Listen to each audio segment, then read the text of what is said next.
time to fit a little bit of mobility work into our days is super important. So whether we do that after a hard workout or before a hard workout is totally up to you and depends on what your body tells you that it needs.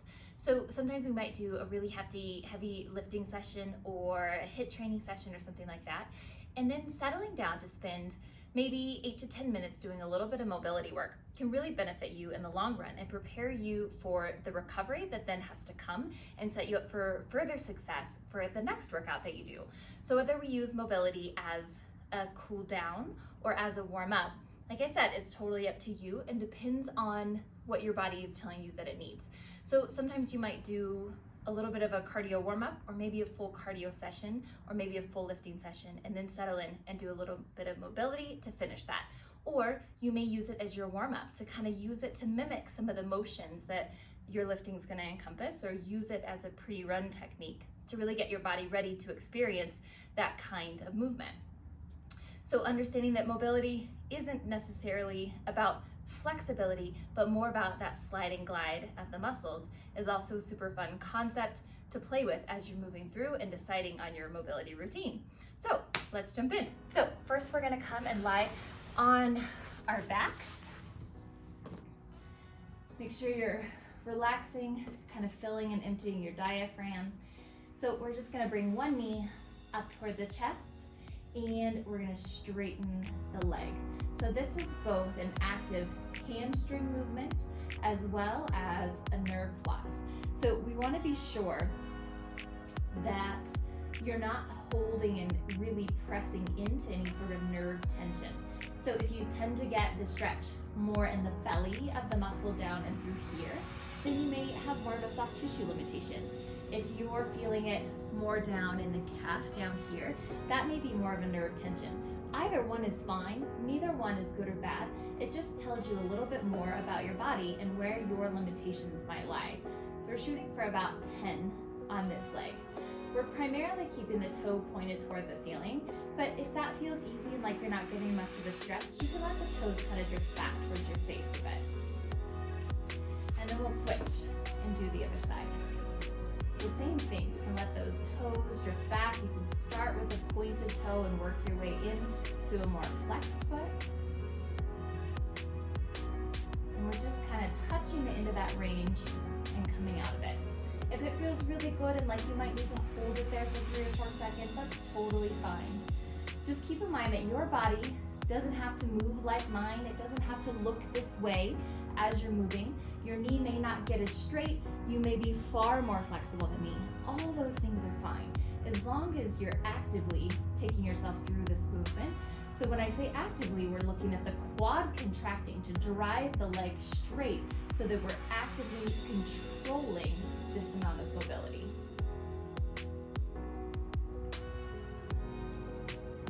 All right, so now we're gonna bring ourselves into a figure 4 position. So you're gonna take the ankle and cross it over. So we're gonna work on a little bit of rotation in the hips as well as opening up in the lower back. So we'll take the same arm as hand and we're just gonna give the knee a little bit of a push down so that we're externally rotating this hip. And you can stretch and hold there for a moment and then release that. And then we're gonna take this heel and kind of pull this leg down into rotation, leaving our backs flattened on the floor. And take a breath there, and then we'll slide out of it. I'm gonna press it down, and then rotate it. So this one is a great hip opener. We're working on both internal and external rotation of the hips. Each one will be worked differently as you go from side to side. It's a really good low back opener as well. You're getting a little bit of side body stretch when you get down to the bottom here, so that the pelvis is kind of moving away from the rib cage and we're experiencing a little bit of separation there. At the end, you might take a big diaphragmatic breath and fill all the sides of your body, front, back, and then into the side rib cages as well. You can add some cervical spine rotation. Rotate back and forth to look toward and away. You're just learning in your body and kind of discovering what it feels like to move in different directions, what feels good to you. Make sure that your shoulders aren't creeping up toward the ears. We'll get one more here. And let's switch sides. So you'll extend the arm out long, bring the ankle right onto the thigh. We're gonna press it down, open up. Some things you might notice different from side to side, or maybe the same, and just something to kind of pay attention to, is that as you press, you don't wanna let your whole body kind of dip over, because then you're missing the benefit of the stretch. But rather when you push, make sure that you're pushing the heel down into the thigh. So you're gonna press as you push in so that you really get some hip opening. If I just push here, I'm sort of missing some of the benefit of this movement. If you miss that on the other side, you might revisit it and just see what it feels like to really press the ankle down into the leg as you move. And here we're shooting for maybe 5 or 6 per side.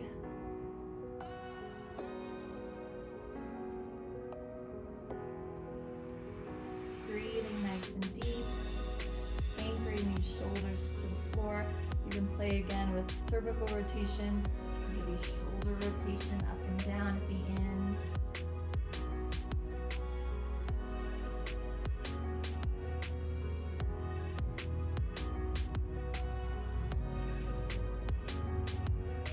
Great. Okay, so now we're gonna roll it over onto our bellies. So this is going to be focused on a pec muscle stretch, not necessarily an anterior shoulder stretch, but mostly focused onto the muscle. So what we're going to do is take the side we're stretching to, the arm's going to come out wide, but sort of on a diagonal angle rather than straight out toward the side. So we're going to bring the arm up here, and the movement is going to be rocking into the shoulder so that we're creating a stretch in the front. So the main thing here is to not let the shoulder collapse and stretch this way, but rather we're gonna roll the shoulder blade back and then rotate into it, holding the shoulder off the floor so we're actually getting into the muscle instead of the joint itself. We spend a lot of time in this kind of like forward shoulder posture anyway, so we're getting motion in the shoulder, but we wanna work on the musculature to decrease dysfunction. All right, so shoulder, arm out on the diagonal. We're gonna pull that shoulder blade back and then rock into the stretch. The goal is not to get this foot on the ground. It's not about spine rotation here. We're focused on the chest. So we're coming out on the diagonal, rolling that shoulder back, holding it back as you move. You might be more comfortable with a slightly bent elbow. Your sides may differ from right to left, and that's okay. Make sure you're breathing and not holding the breath as you go. Again, if you feel like you need to hold this a little bit longer than the 2 or 3 seconds that I'm holding, feel free to take your time. Breathe and stretch through it.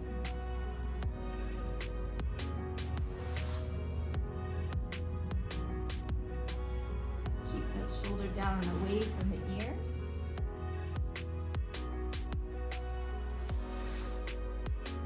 Front body and chest can play a big role in shoulder pain, but also in neck pain and sleep dysfunction.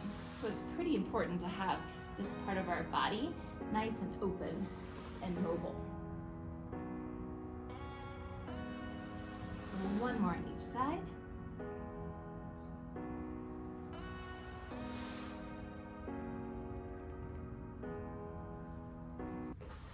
All right.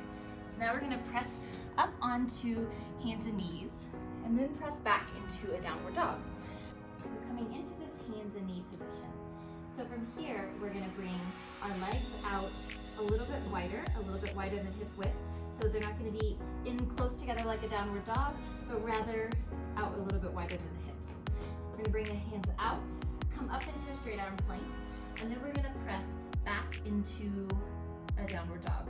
So pressing back, letting the heels fall toward the floor so we're getting a nice calf and hamstring stretch. We're pushing the shoulders down and away from the ears and really pressing into the floor through our fingers and palms. And then the key to this one is we're rotating. So you're gonna reach over to reach for either this foot, shin, thigh, knee, wherever your body is comfortable in reaching is where we're gonna go here. So you're gonna press back, rotate, you can kind of grab on, and then you're gonna rotate and work through. So we're getting some really good low back, hip, and scapular mobility. So we're getting into the shoulders, we're getting into the posterior chain, and really getting a good motion through all of this. And remembering that our bodies aren't gonna look the same. So wherever you can reach, if your knees have to be slightly bent, that's okay. Meet yourself where you are today. And just remember some of the key points of rotation. So we're getting those spiral fascial patterns and a good stretch and movement through there. And to keep the shoulders down away from the ears throughout so that you're not creating bad movement patterns or bad habits for your body.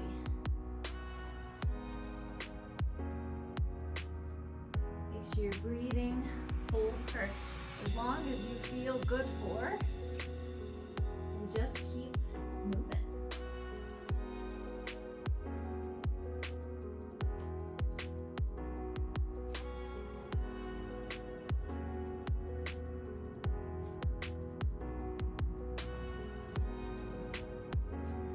One more on each side.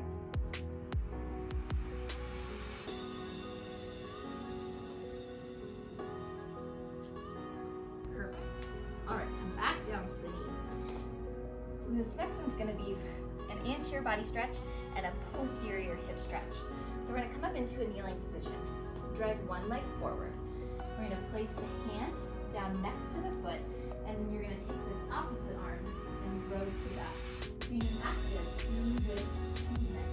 So I'm pushing my foot down into the floor, I'm driving my knee, I'm driving this hand into the floor, and I'm really reaching up into the ceiling. Down, back into the kneel, and switch positions, and drive up.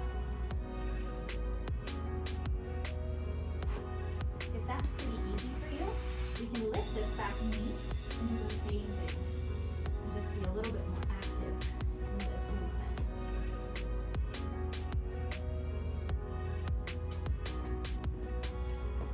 And we'll go for about 6 on each side.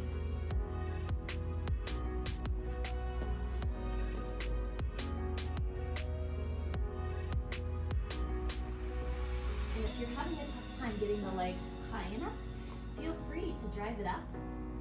Grab your hand and use some assistance. Get yourself into a good position to perform this work so that you get the most out of the time spent. Let's go one more on each side.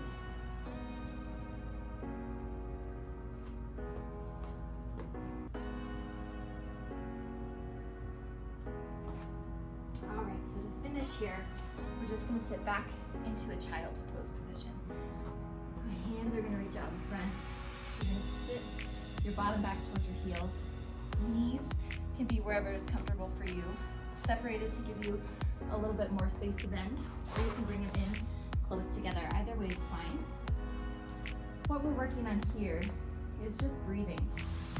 So this stretch should really be felt primarily in through the low back to really give some space in through here. So sometimes even just cueing your body, kind of reaching back, touching this area, letting your body know that that's kind of where its focus is. And as you breathe in and out, I really want you to try to work on that 360 breathing that you may have heard me mention through your sessions or in other videos. We're really filling into the diaphragm, so into the belly, but also trying to push some air back into this lumbar spine and out into this side rib body to really get a stretch from the inside out.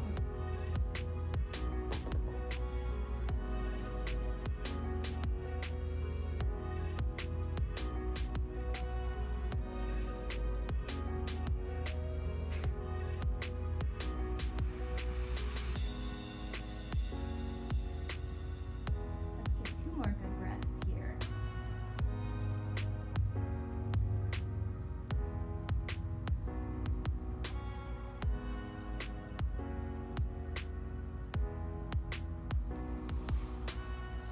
All right.